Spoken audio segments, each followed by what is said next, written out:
Hi everyone, आज हम बात करेंगे राहु केतु एक्सिस के बारे में, क्योंकि ब्रह्मांड पे बहुत बड़ा इम्पैक्ट इस एक्सिस के चेंज होने का पड़ने वाला है। एरीज यानी कि मेष राशि, काल पुरुष के प्रथम भाव के अंदर राहु और केतु के एक्सिस के चेंज होने का जो प्रभाव रहेगा, राहु वृषभ राशि से एरीज यानी कि मेष राशि में 12 अप्रैल को जब प्रवेश करेंगे तो ऑटोमेटिकली केतु जो है, क्योंकि उसका आधा हिस्सा है, तो तुला राशि में प्रवेश करेंगे। तो इस तरह से मेष राशि और तुला राशि दोनों की जो एक एक्टिवेशन है वो विश्व के अंदर, ब्रह्मांड के अंदर एक बदलाव की इंडिकेशन है।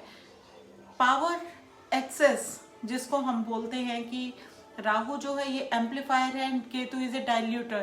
तो इस तरह से अगर हम इन चीज़ों को समझने की कोशिश करेंगे तो ये जो एक गोचर होगा, जो कि 1.5 साल का गोचर, ये ब्रह्मांड के अंदर, पूरे विश्व के अंदर एक बदलाव के संकेत लेके आ रहा है, और वो एक पॉजिटिव संकेत है। क्योंकि राहु अगर एरीज में आता है तो मंगल के राशि के अंदर ये हमेशा प्रथम भाव अपने वेल बीइंग के बारे में सचेत करता है। तो हम अपने हेल्थ अवेयरनेस के साथ में अपने अंदर जो भी चेंजेस लेके आने की कोशिश कर रहे हैं वो 12 अप्रैल के बाद में प्रोमिनेंट दिखाई देंगी। यानी कि हर कोई चाहेगा कि इस त्रासदी के समय में एक युग परिवर्तन का संकेत वो तैयार करे। यानी कि हेल्थ इज वेल्थ के कॉन्सेप्ट के ऊपर लोग अपने आप को अवेयर करेंगे, अपने लाइफस्टाइल में चेंजेस लेके आएंगे। तो ये एक पॉजिटिव संकेत है। दूसरा, विश्व स्तर के ऊपर तुला राशि के अंदर जब केतु भ्रमण करेंगे तो बहुत सारे न्यू कोलैबोरेशंस होंगे, और पुराने कोलैबोरेशंस टूट भी सकते हैं, बिखर भी सकते हैं, क्योंकि संकेत है रिश्तों का। रिश्ते ब्रह्मांड में, विश्व में जो कि बायलैटरल इश्यूज होते हैं, यानी कि आपके व्यापारिक समझौते, वो भी हो सकता है कि नए स्तर पे बने। नए रिश्तों के बनने की संभावनाएं इसमें प्रबल रहेंगी।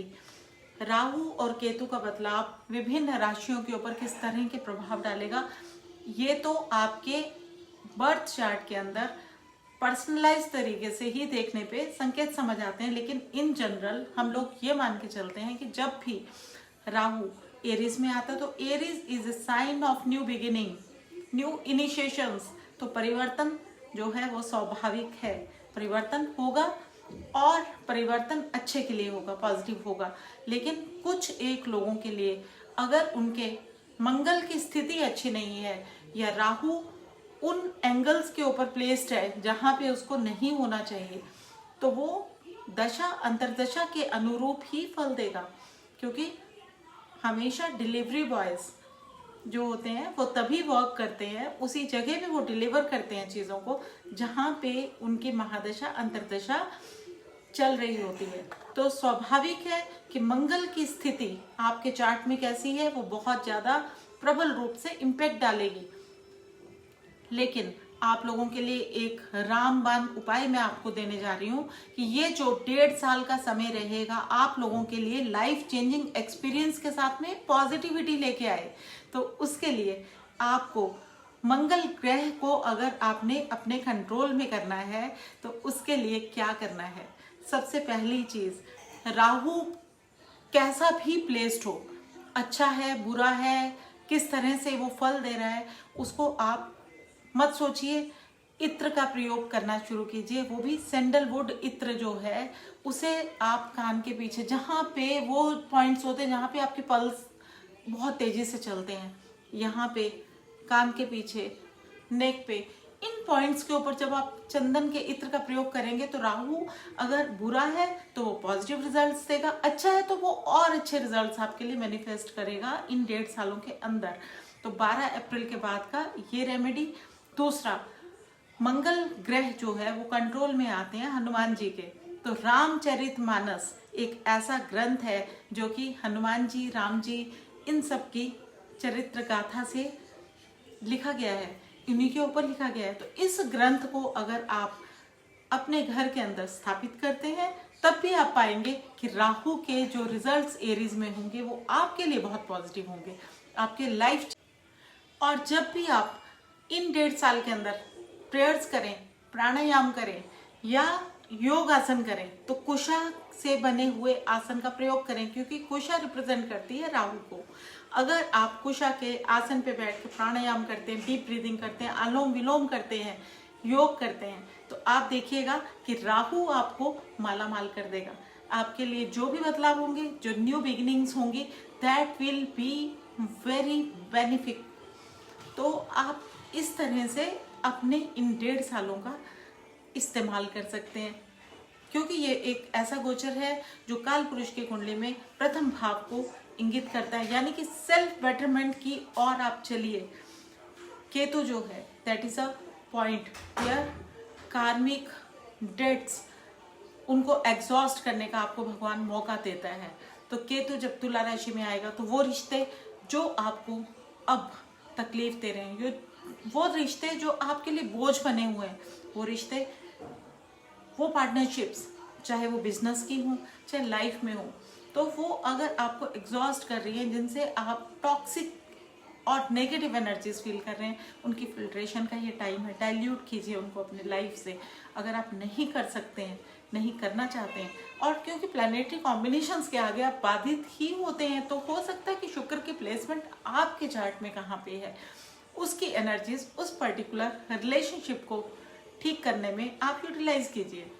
मान लीजिए अगर 3rd हाउस में, तो सिबलिंग के साथ आपके रिलेशनशिप्स कैसे हैं, नेबरहुड में आपके रिलेशनशिप्स कैसे हैं, उन्हें आप कैसे कार्मिक डीपेस्ट पॉइंट को ध्यान में रखते हुए एग्जॉस्ट करेंगे, कैसे डाइल्यूट करेंगे, that will determine your success in your coming life, in your coming years.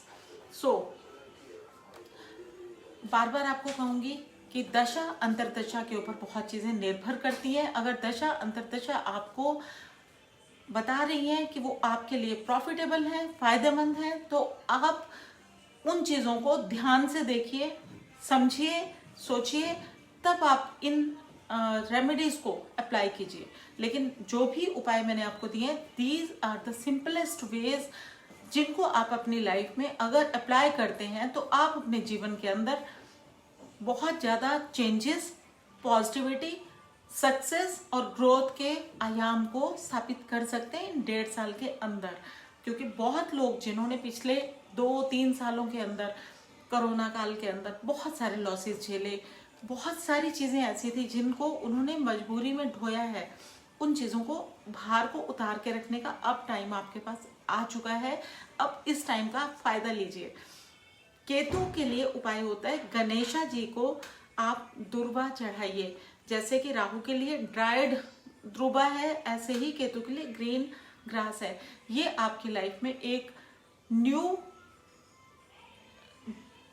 Regenerate, rejuvenate करने का जो एक काम है वो करेगी।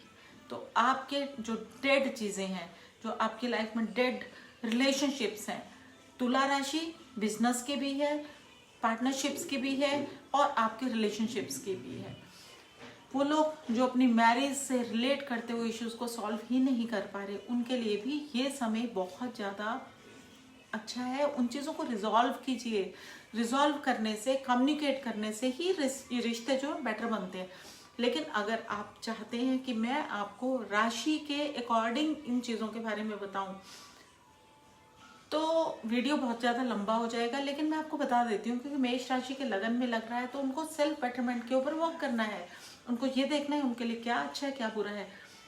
टॉरस जो है उनके 12th हाउस में ये ट्रांजिट होने जा रहा है राहु का, तो उनको ये देखना है कि किस तरह से उनको अपनी लाइफ में भोग विलास को बैलेंस आउट करना है, कैसे उनको विदेशों से और विदेशी जो वेशभूषा है या उनकी जो कस्टम्स हैं, उनकी एक्टिविटीज को अपने जीवन में एक लिमिट में लेके आना है, कैसे अपने एक्सपेंसेस को कंट्रोल करना है। क्योंकि एक्सेस ऑफ, क्योंकि जो हमारा मेंटल प्लेन है, राहु जो है वो हमारी मेंटल प्लेन को दिखाता है, यानी कि जो हमारा थॉट प्रोसेस है उसके ऊपर वो वर्क करता है।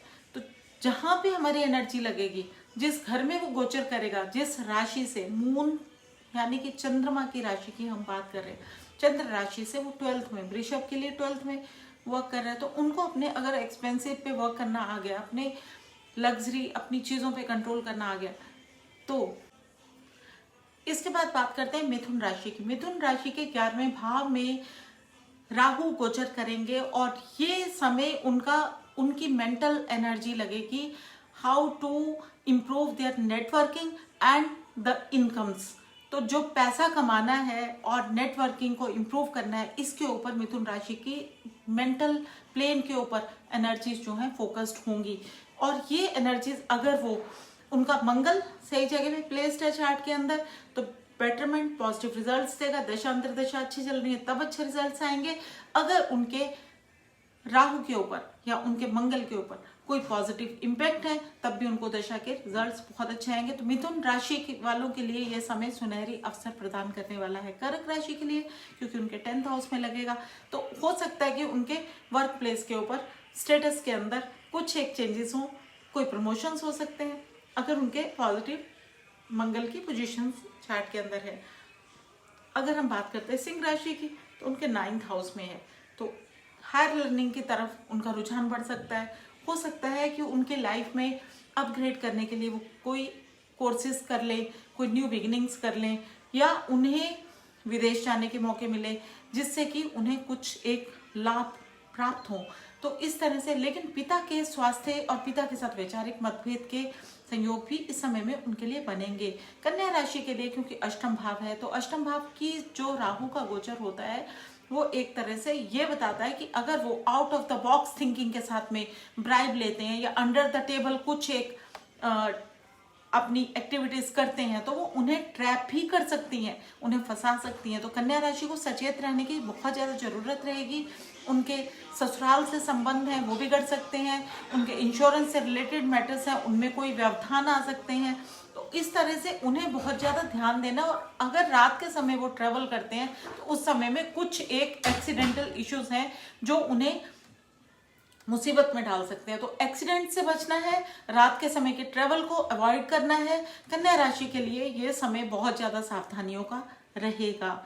लेकिन अगर वो रॉ, सीबीआई या इस तरह के डिपार्टमेंट से जुड़े हुए कार्य करते हैं तो उनके लिए बहुत ज्यादा बेनिफिशियल रिजल्ट्स मिलेंगे क्योंकि 8वां घर शोध का भी है, रिसर्च का भी है, रॉ का भी है और सीबीआई का भी है। तो जितने भी हिडन एक्टिविटीज वाले डिपार्टमेंट्स हैं उनसे जुड़े हुए लोगों के लिए इसकी नेगेटिव एनर्जीज कंज्यूम हो जाएंगी और पॉजिटिव एनर्जीज उनके लिए वर्क करेंगी। लेकिन तुला राशि वालों के लिए बहुत ज्यादा सावधानी का समय है। उनके लिए जो भी रिलेशनशिप्स बनेंगे क्योंकि उनके लिए 7वें घर के अंदर ही राहु का गोचर होने वाला है। अगर उनके लिए 7वें घर के अंदर राहु का गोचर हो रहा है तो उन्हें बहुत ज्यादा सावधानी की जरूरत इसलिए भी पड़ेगी क्योंकि पार्टनरशिप्स वो हो सकता है जो उनके टाई अप्स पहले से चलते चले जा रहे हैं उनके अंदर वो कुछ चेंजेस लेके आए, कुछ बदलाव लेके आए, कुछ न्यू एसोसिएशंस उनके लिए बन सकते हैं, कई नए रास्ते उनके लिए खुल सकते हैं। और वो पुरानी टाइज जो हैं या पुराने जो ढर्रे के ऊपर बोलते हैं ना, हम पुराने तरीके जो है उनको बदलने की कोशिश करते हैं और जीवन साथी के प्रति उनको थोड़ा सा ये देखना है कि उनका जो रवैया है वो सॉफ्ट रहे, पेशेंटली उनको डील करना है अपने रिलेशनशिप को क्योंकि हो सकता है वो अपना संयम खो दें और कुछ मैटर्स के ऊपर वो उनके ऊपर शक करें।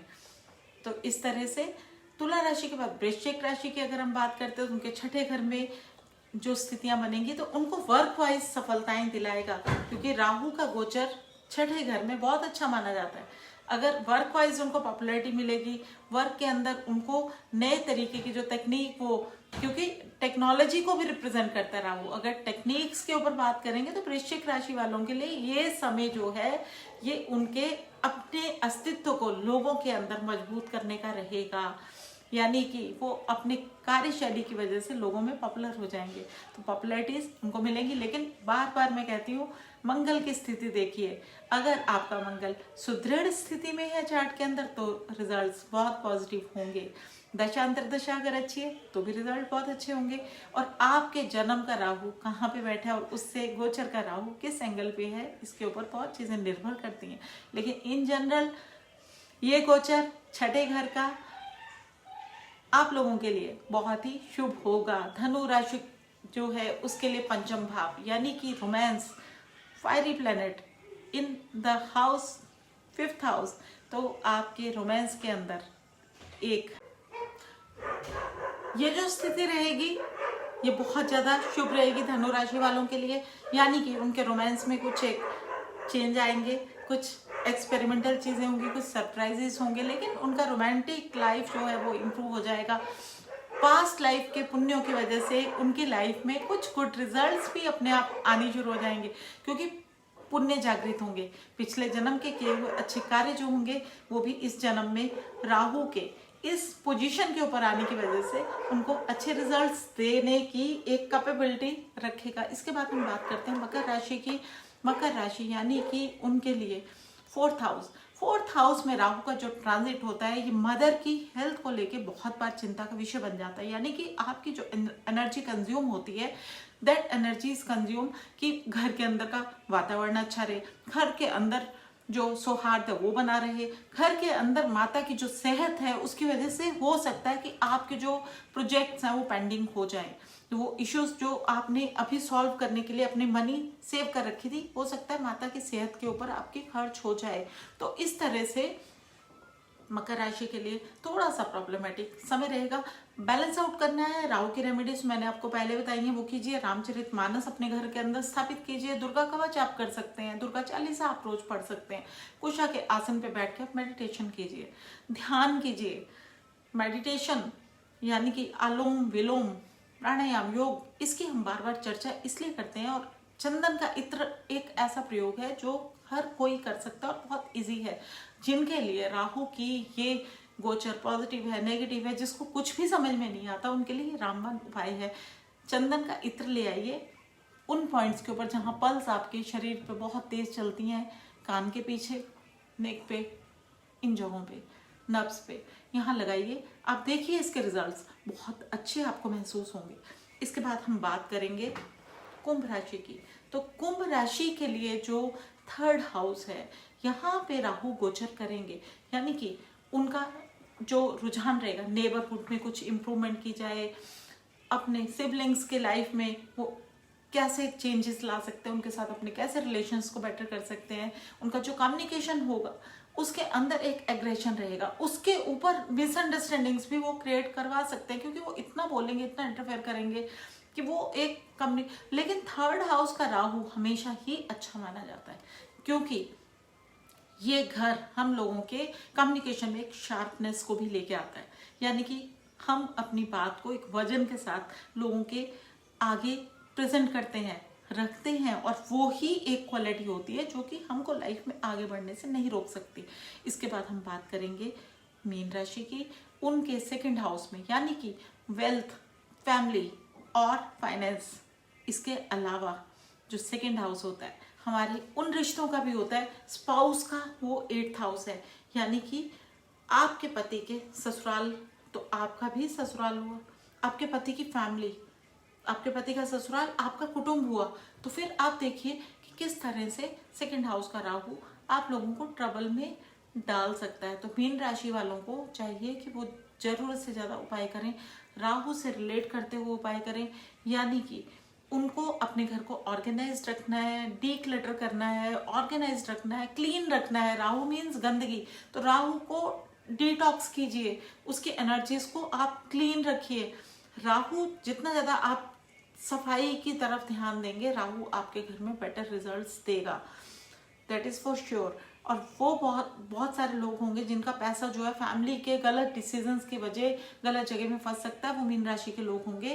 तो उन्हें अपने घर के अंदर सफाई का ध्यान रखना है, ऑर्गेनाइज्ड रखना है, दुर्गा चालीसा का पाठ करना है। तो ये सब उपाय अगर वो करते हैं, और केतु के लिए आपको मैंने इन जनरल बता दिया कि रिलेशनशिप को बैलेंस्ड करना, अध्यात्म की तरफ ध्यान देना, तो मेडिटेशन और योग, ये 2 ही उपाय हैं जो अल्टीमेटली हमको समझ आते हैं इन 1.5 सालों के लिए।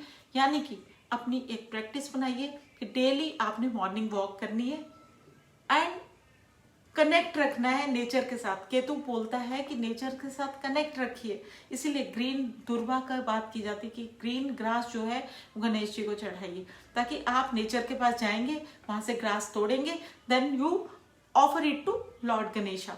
तो this is the best way to get rid of all the problems. Hope you like the video.